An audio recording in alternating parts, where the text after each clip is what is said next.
I have traveled across the length and breadth of India, and I've not seen one person who's a beggar, who is a thief. Such wealth I have seen in this country, such high moral values, people of such caliber, that I do not think we would ever conquer this country, unless we break the very backbone of this nation, which is her spiritual and cultural heritage. And therefore, I propose that we replace her old and ancient education system, her culture. For if the Indians think that all that is foreign and English is good and greater than their own, they will lose their self-esteem, their native culture, and they will become what we want them, a truly dominated nation. The Indians think that all that is foreign and English is good and greater than their own, they will lose their self-esteem, their native culture, and they will become what we want them, a truly dominated nation. The Indians think that all that is foreign and English is good and greater than their own, they will lose their self-esteem, their native culture, and they will become what we want them, a truly dominated nation. The Indians think that all that is foreign and English is good and greater than their own, they will lose their self-esteem, their native culture, and they will become what we want them, a truly dominated nation. Truly dominated nation. Although the devious plan of this so-called noble, so-called lord from England was implemented successfully, still, India remains the closest life example of what kind of things would the survivors teach.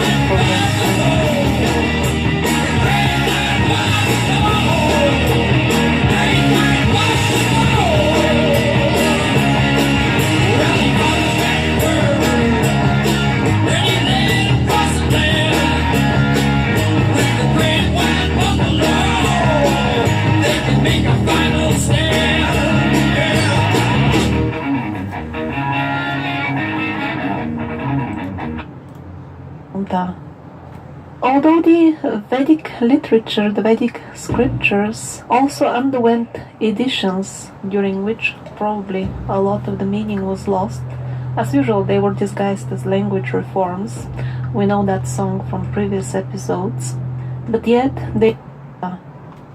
Although the Vedic literature, the Vedic scriptures, also underwent editions during which probably a lot of the meaning was lost, as usual they were disguised as language reforms.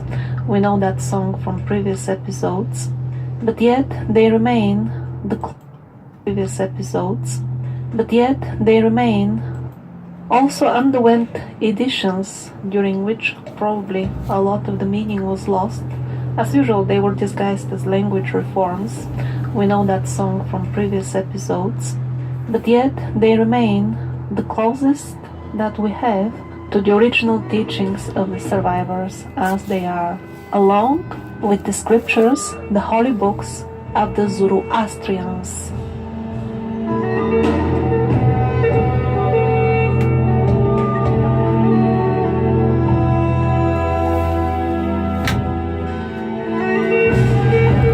So you see, this is about Noah.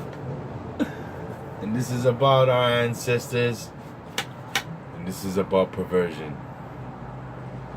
So right now is going to talk about our history.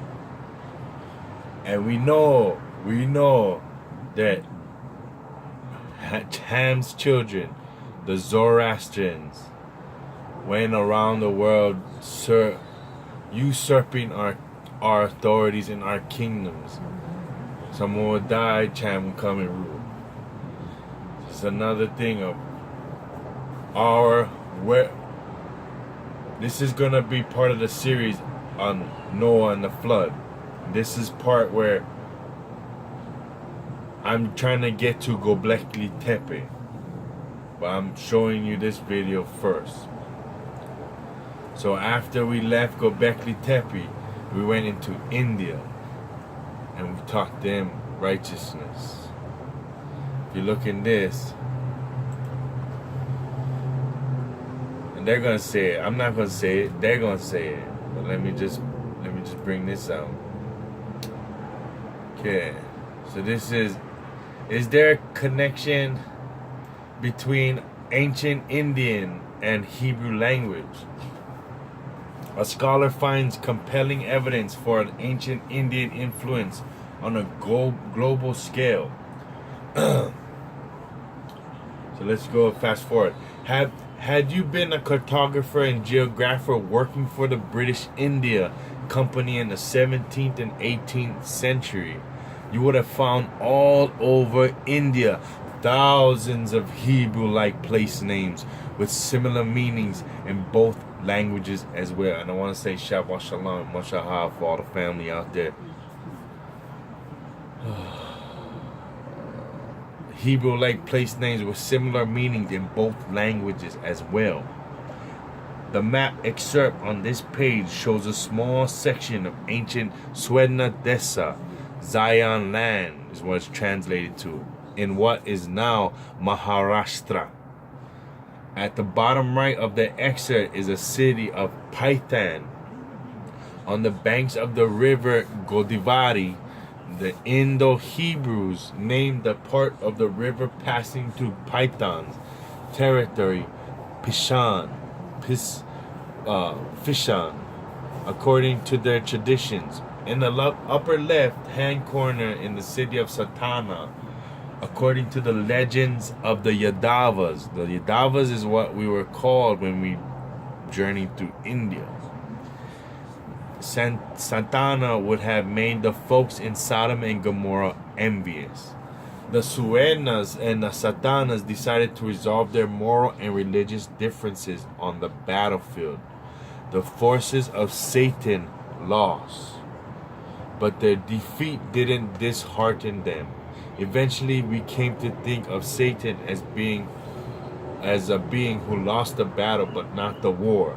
The Bible tells us that such a peace treaty hasn't yet been signed between these two ancient enemies. In that part of India, the holiest of holies for Indians, the names of many towns, and in the appendage Gaon. In Hebrew, Gaon means genius, great rabbinical scholar. Also in this region, in an area that was once the favorite of the Yadava Yoelists, Nashik, the exact Hebrew name for royal prince. Satan is near the district called Kandish, land of Cain. There's also Kodesh. Kod, God are Sanskrit terms for the first, the beginning, or God in Hebrew, Kadesh, the first day of a Jewish calendar month. Notice that all these names have similar meanings and religious connotations in both languages. I invite my readers to investigate this anomaly for themselves. The similarities of these Indian and Hebrew names certainly traumatized European colonists, unwilling to admit that the Jews had never sprouted spontaneously in the Arabian desert, or were from outer space, as I read recently, but were from the east, as the Bible itself tells us. They merely erased these matters from their minds and convinced themselves that they were coincidences, even though the coincidence number in the thousands and were peppered over every region of India.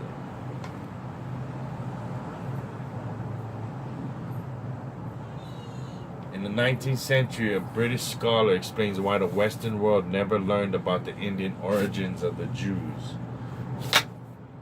Though not generally known in this day of age, Godfrey Higgins, 1772 to 1833, archaeologist, politician, humanitarian, social reformer, and author, was one of the most enlightened and educated men of the 19th century England.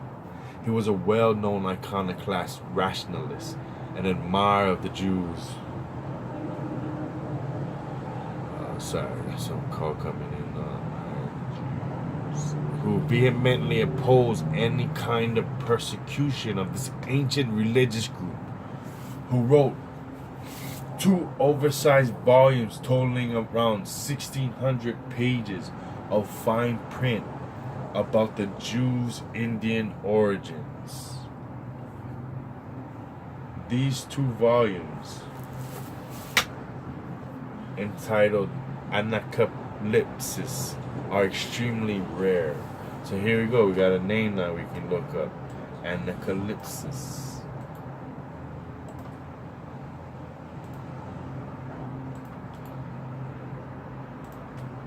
So, are extremely rare.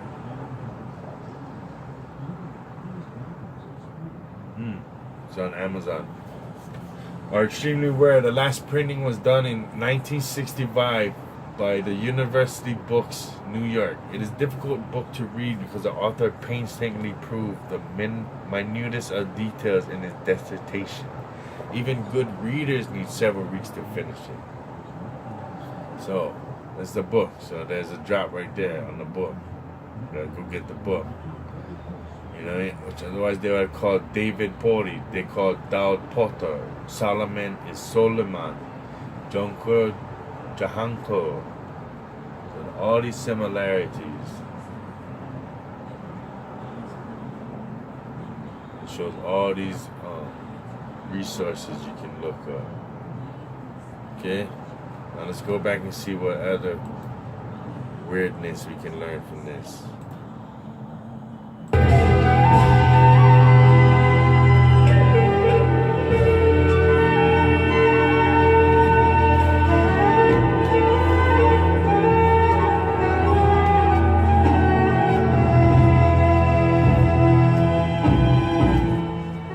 A portion of the Vedas, the Vedic sacred books, the old scriptures of India, does deal with history, and it goes back all the way to the time when our universe was created by a single living being called Brahma.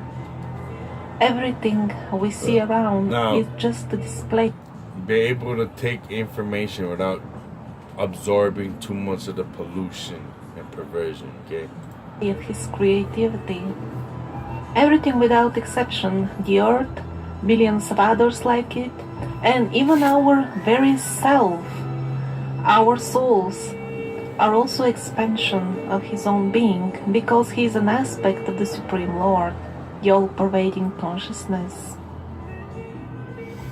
And then as far as the history of the earth, a really extreme antiquity is mentioned when still powerful dragons, very wise dragons of goodness, inhabited Bhumi. That's how they call the earth. One of the names also Prithvi, Bhumi Devi, Prithvi Devi. These wise dragons, which were far superior than us, are not to be confused with the reptilian races, which are currently involved very actively in influencing our society. In the Vedas and also in some old sacred books from the state of Tamil Nadu, we have references to a lost ancient continent called Kumarikandam. The location of the continent and to some extent the story which is told about it is confirmed by the set material channeled by Jane Roberts, which sadly remains, at least for me, the only absolutely most reliable source for extremely ancient history. So you're talking about Lemuria, right? Now that's the Polynesian continent that was connected to South America.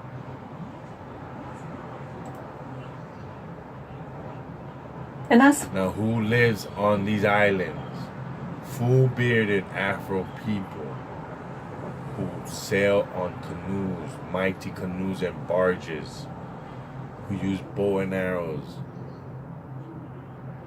circumcised, As far as the relatively recent history, important for them.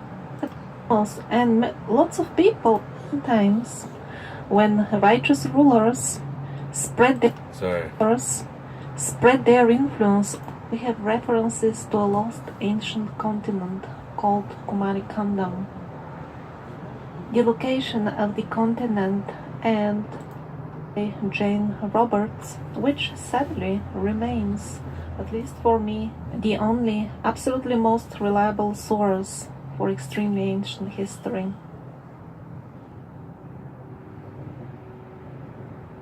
And as far as the relatively recent history of Bhumi Devi, the Vedas clearly speak about times, very recent times, when righteous rulers spread their influence all over the world, which is exactly what we find in terms of artifacts and cultural heritage. I've been shocked. We speak about times, very recent times, when righteous rulers spread their influence all over the world, which is exactly what we find in terms of artifacts and cultural heritage. I've been showing that for many episodes already. We find the traces of a single worldwide civilization, and most importantly, that social structure was meant to serve as a direct bridge between the benevolent, higher, advanced living beings in the universe and the human races. We were repeatedly brainwashed in school that all the cultures were primitive and limited to their land.